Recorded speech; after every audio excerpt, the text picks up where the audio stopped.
Hello, everyone. All right, so documentary, it went over the war on drugs and how it was basically unsuccessful in achieving its goal and reducing the number of drug use and drug abuse and drug-related crimes. And it really just had a large number of negative effects on American society as a whole. So the three main points that I got from watching the video, first off, that the war on drug twisted and perverted government and police priorities.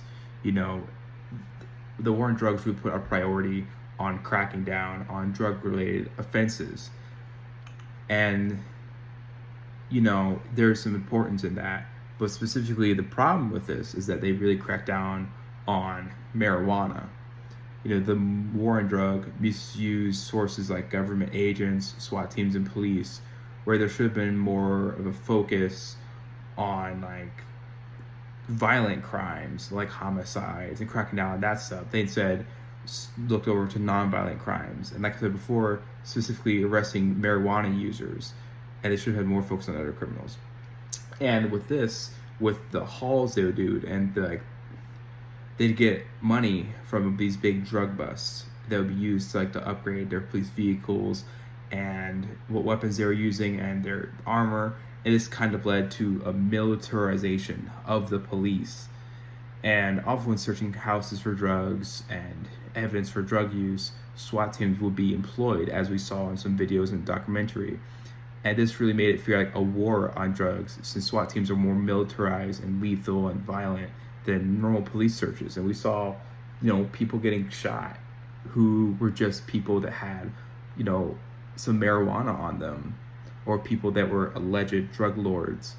Whenever drug use and drug selling went down in one part of the country, it would just go back up another. There's an analogy in the documentary that said it's like a waterbed.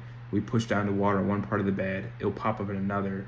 So really, this more hands-on and militarized approach didn't really benefit the country at all. The second point is that the war on drugs really sends non-violent people to prison. There can be a debate over whether drug users or marijuana users deserve to be labeled as criminals, but really, you can't argue that they're violent.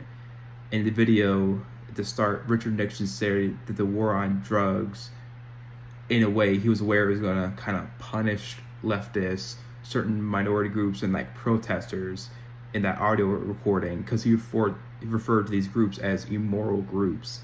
And the war on drugs did not only just affect drug dealers and drug abusers as a whole, but due to the legalization of medical marijuana and recreational marijuana in some areas, it kind of punished people who were legally using marijuana drugs.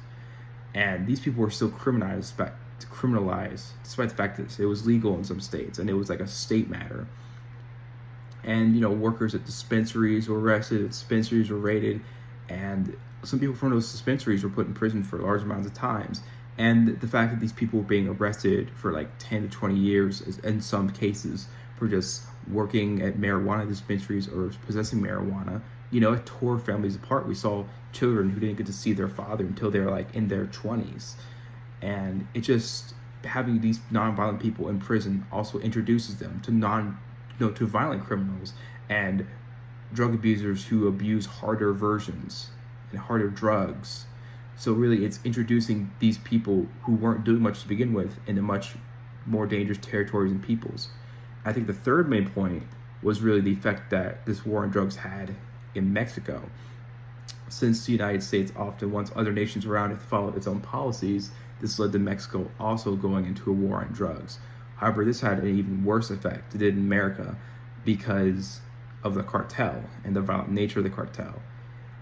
The murder rate in cartel-heavy areas of Mexico just skyrocketed, and people in the media were afraid to comment on it, and the local police were afraid to intervene, because often whenever our cartel members would be arrested, they would often lash back at police by launching attacks and murdering policemen. Eventually the Mexican military had to intervene, but even this created problems in itself, as there are many reports and human rights complaints about military persons exploiting their power, harassing people, abducting people, and abusing citizens.